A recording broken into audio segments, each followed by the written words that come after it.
It started on one of those quiet Saturday mornings that make you forget what day it even is. The kind of morning where the water sits flat like glass, where even the birds sound like they're whispering. I was sitting on the edge of my old dock, coffee mug beside me, fishing line cutting through the still air, and for a brief, perfect moment, life felt exactly right. That was before I heard the tires crunch on my gravel drive, and a voice, sharp, self-righteous, and loud enough to wake the dead, cut through the peace like a blade. Get off my property. I looked up, thinking maybe someone was joking. But there she was, the new HOA president, Margaret Hill, standing at the end of my dock in her pressed slacks and her pastel cardigan, pointing a trembling finger at me like she was deputized by God himself. Behind her, I could already see the flashing lights of a state police cruiser winding down the lane. My first thought was, you've got to be kidding me now. I've owned this little slice of land by Lake Alder for over 20 years. My dad bought it before I was born, built the dock himself, and used to tell me, a man's peace lies where the fish bite. I didn't build this cabin to make trouble. I come out here to breathe. But Margaret, she's the kind of person who mistakes authority for purpose. Ever since she got elected HOA president, she'd been trying to fold every property within shouting distance into her imaginary kingdom. When the cruiser rolled up, 2 officers stepped out, one younger.com, with that quiet confidence you only see in cops who've seen too much already, and the other a few years older eyes, scanning everything like he'd been there before. The younger one introduced himself as Officer Reed, his partner, Sergeant Caldwell. "Morning, gentlemen," I said, standing slowly, setting my coffee on the porch rail. "Beautiful day for a misunderstanding, isn't it?" Reed gave a polite half-smile, but Caldwell's eyes darted from the fence markers to the dock, to Margaret, who was already marching toward them with a folder under her arm like she was about to prosecute me herself. "This is him," she declared, waving her folder. "He's been trespassing on community property, fishing where it's strictly prohibited under our HOA guidelines. I have photographs, timestamps, witness statements. I swear," she said that like she was unveiling a murder weapon. Reed took the papers and flipped through them, trying to stay neutral.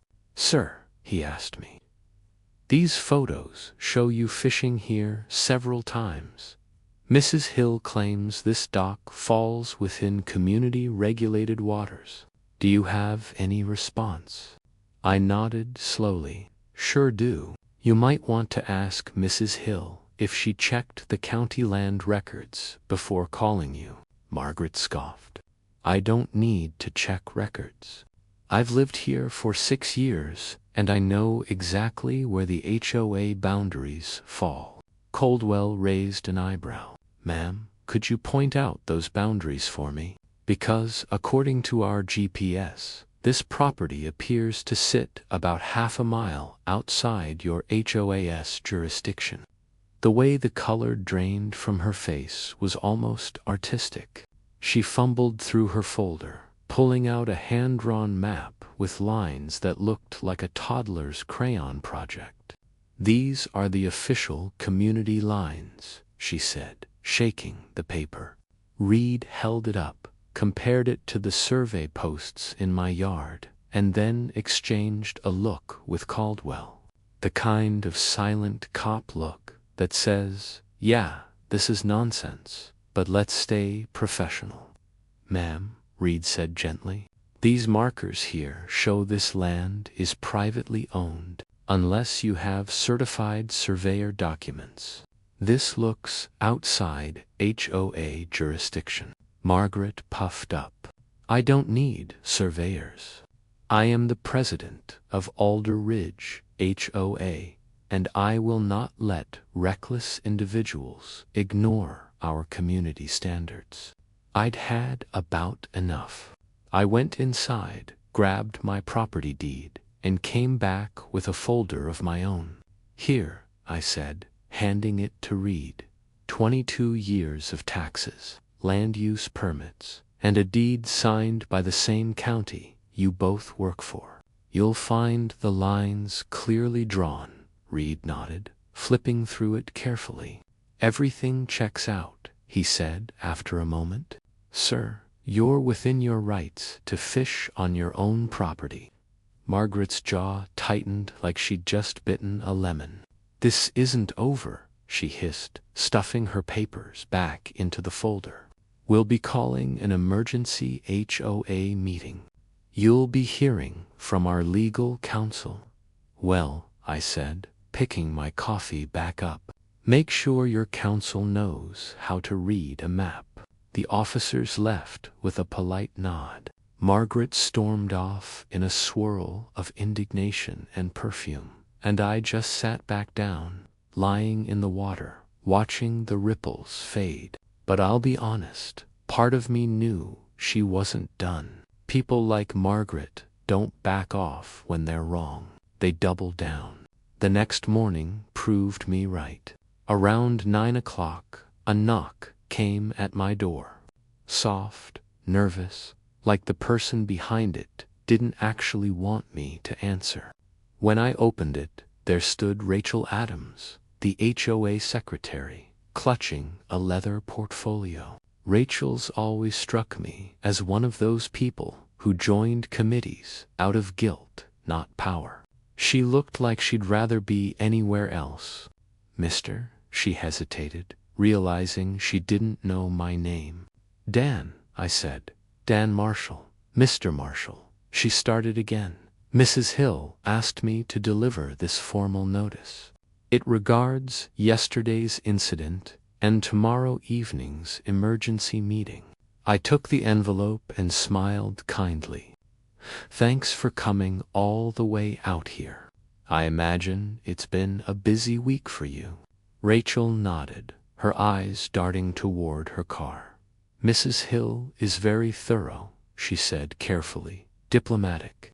She believes in maintaining standards. I bet she does, I said, flipping the envelope open. Inside was a letter filled with legal-sounding nonsense. Citations of HOA bylaws, talk of community integrity, and not one mention of the fact that her so-called community land didn't include an inch of my property. I looked up. Rachel, you ever check the actual county map yourself? Her voice faltered.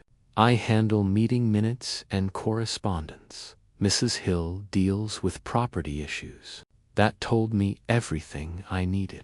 Margaret's authority was built on assumption, not fact, and nobody under her dared question it. Well, I said lightly, I'll bring my lawyer to the meeting just to make sure everything stays friendly. Rachel's face pad. That won't be necessary. Probably not, I agreed, but it'll be entertaining. When she drove away, my neighbor Bill Carter pulled into my drive in his pickup, grinning ear to ear. Bill's one of those old-timers who seemed too much to get surprised anymore. Morning, Dan, and he said, heard the queen bee threw a fit yesterday. Half the town's talking. Yeah, I said. Apparently, my fishing pole's a threat to community values. He laughed, shaking his head. She's been throwing her weight around too long. Maybe it's time someone reminded her what property lines actually mean. By the time the HOA meeting rolled around, I was ready. I brought my lawyer, Ben Parker, a man who could dismantle a lawsuit with the same cum you'd use to butter toast. The community center was packed, half curious neighbors, half Margaret's loyal followers. She'd turned it into a circus. Up at the front, Margaret had set herself behind a folding table with name tags, a gavel, and more paperwork than a courthouse. Rachel sat beside her, pale and tense. On the other side was George Holloway, the HOA's treasurer, nodding like a bobblehead. Margaret slammed the gavel. "This emergency meeting is now in session. We're here to address repeated violations of community standards by Mr. Dan Marshall." There was a low murmur through the room. I could see a few faces. Neighbors I'd waved to for years, looking uneasy.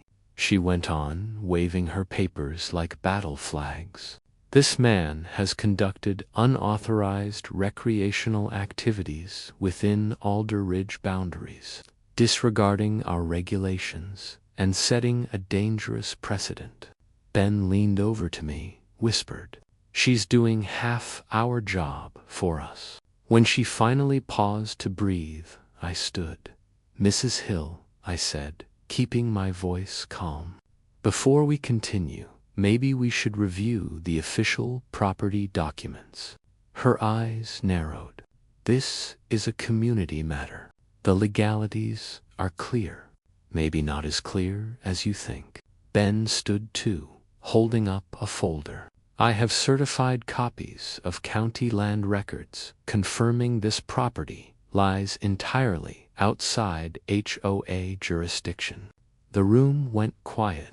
Even Rachel stopped taking notes. Margaret's lips tightened. "Our charter establishes boundaries. Charter language doesn't override county law." Ben interrupted, his tone still pleasant, "And the county maps are definitive. Would you like to see them?"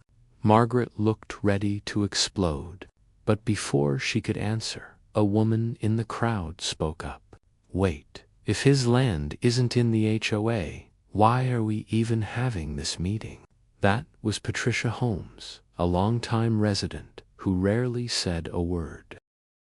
Her question cut through the noise like a blade because Margaret snapped. "Community standards apply to everyone who lives within view of Alder Ridge." The laughter that rippled through the room didn't help her case. By the time the meeting ended, she hadn't convinced anyone, but I could tell by the look in her eyes she wasn't done fighting. 2 days later, Ben and I were sitting in the county office across from Susan Walsh, the clerk who oversees property records.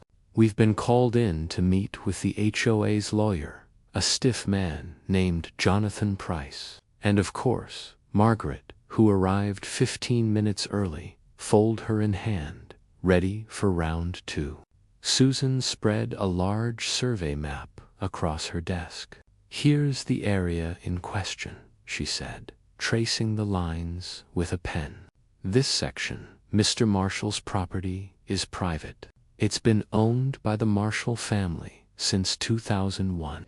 There are no HOA easements or community claims recorded." Margaret leaned forward. "But what about usage permits? Environmental impact? Surely he can't just..." Susan raised a hand. "Everything's up to code. In fact, Mr. Marshall holds full permits for recreational use, verified annually. There's no violation of any kind."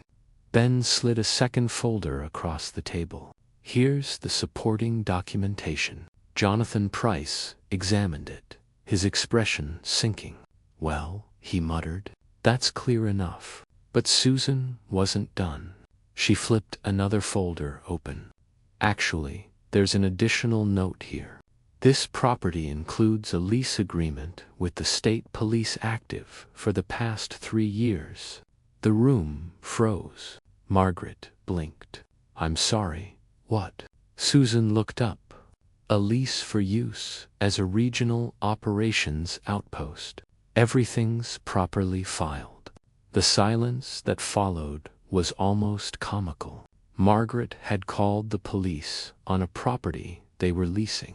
Ben couldn't resist smiling. "So, to summarize, my client owns the land, leases part of it to law enforcement, and is in full compliance with county regulations. Mrs. Hill, your organization has no jurisdiction and has inadvertently interfered with state operations. Jonathan closed his briefcase. We're done here. Margaret, red-faced and trembling, muttered, "This isn't over." But she was wrong. It was over. Or at least it should have been. Instead, the next morning, a certified letter arrived at my cabin. It was from Jonathan Price, written on HOA letterhead, threatening to sue me for unauthorized commercial activity. Ben laughed so hard he nearly spilled his coffee. "They're threatening to sue a state police facility," he said. "Do you realize how absurd that is?" "Oh, I realize," I said, "but she doesn't." The rumor mill exploded. Half the community sided with me, half with her. Rachel called me in secret, whispering like she was hiding under her desk. "She's going to file the lawsuit tomorrow. She thinks it'll force you to settle." "Rachel," I said, "has anyone told her she's picking a fight with the state police?" Silence, then a shaky breath. "I don't think she understands that part." "Then she's about to." The next evening, the community center filled up again. Margaret sat front and center, flanked by Jonathan Price and her ever-faithful treasurer, George. She had a thick folder in front of her, the lawsuit already filed. She struck the gavel. "Ladies and gentlemen, tonight we reaffirm our commitment to community integrity. This morning, our council filed formal legal action against Mr. Marshall for unauthorized activity and disregard of HOA authority." The crowd buzzed. A few people clapped. Others just looked confused. I stood. "Mrs. Hill, thank you for confirming the filing. Since you've made this public, I think it's time I share something as well." I held up a folder, not with anger, not with drama, just quiet finality. "You've accused me of operating commercial activity. Let's look at who the actual tenant is." I opened the folder to reveal the official lease contract, stamped by the county and signed by the state police commissioner. The room gasped. "For the last 3 years," I said, "this property has been under lease as a regional state police outpost. Every activity here is coordinated with law enforcement and approved by the county. When you called the police to remove me from this dock, you were asking them to investigate their own facility." Margaret's mouth opened, then closed again. Her lawyer palled. Rachel stared at me like she'd just witnessed a divine revelation. Susan Walsh, who'd come to observe the meeting, stepped forward. "For the record," she said, holding up the file, "this document is legitimate and registered. The lease is valid through next year." The air went dead quiet. Then a low murmur began to spread. Disbelief, laughter, embarrassment. Patricia stood up. "So our HOA president just sued the state police." No one answered because there was nothing to say. Jonathan Price leaned toward Margaret and whispered, "We need to withdraw this immediately." But Margaret, even cornered, refused to back down. "Community standards still matter," she said, voice shaking. "We have an obligation." "Ma'am," I interrupted gently, "community standards don't trump the law or common sense." By the next morning, the lawsuit was withdrawn. A week later, an emergency HOA session was called, this time without the fanfare. Rachel opened with a calm, practiced tone, reading through a list of procedural violations, unauthorized spending, legal actions taken without board approval, misuse of funds. Patricia followed with a financial report showing the damage Margaret's crusade had caused. Jonathan Price resigned as counsel that afternoon. Margaret followed the next day. By month's end, the HOA had new leadership: Patricia as interim president, Rachel as community liaison, and Thomas, a retired banker, overseeing finances. They rewrote the bylaws, introduced transparency rules, and required a full vote before any future legal action. And just like that, Alder Ridge became the kind of community it was always supposed to be. 6 months later, I sat on that same dock, coffee steaming beside me, lying in the water, sunlight spilling across the lake.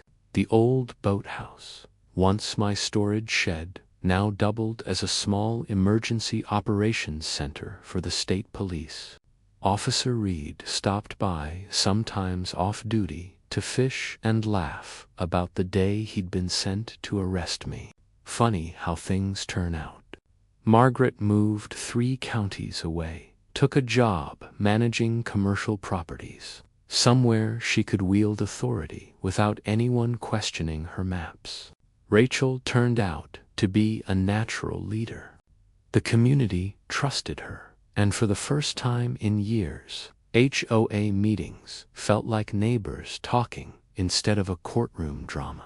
Patricia made financial transparency her mission, publishing every expense online. Thomas set up annual reviews so nobody could pull another stunt like Margaret's. Even George, once her loyal soldier, became one of the loudest voices for accountability. Sometimes I think about that first morning when all this started. How fragile peace can be. How quickly one person's need for control can spiral into chaos. But I also think about how it ended. Not with revenge, not with shouting, but with truth, patience, and a little irony. The best part? Nobody argues about the property lines anymore. The lake's still quiet. The coffee is still good, and the fish still bite when they feel like it. Every once in a while, a car drives by slow. A new resident may be curious about the infamous cabin where the HOA picked a fight with the state police. They'll stop, roll down their window, and say, "So, this is the place." And I'll just smile, nod, and cast my line. Because some lessons don't need retelling. They just need remembering. So yeah, that's how the HOA tried to have me arrested for fishing on my own dock and ended up suing the state police instead. Tell me, if you'd been in my shoes, would you have kept calm or gone nuclear from the start? Drop your thoughts below. I'm curious how you'd handle a Karen with a clipboard and a megaphone. Thanks for listening, friends. Hit like, share your take in the comments, and subscribe for more wild stories where karma does the paperwork for you. Thanks for listening, friends. Hit like, share your take in the comments, and subscribe for more wild stories where karma does the paperwork for you.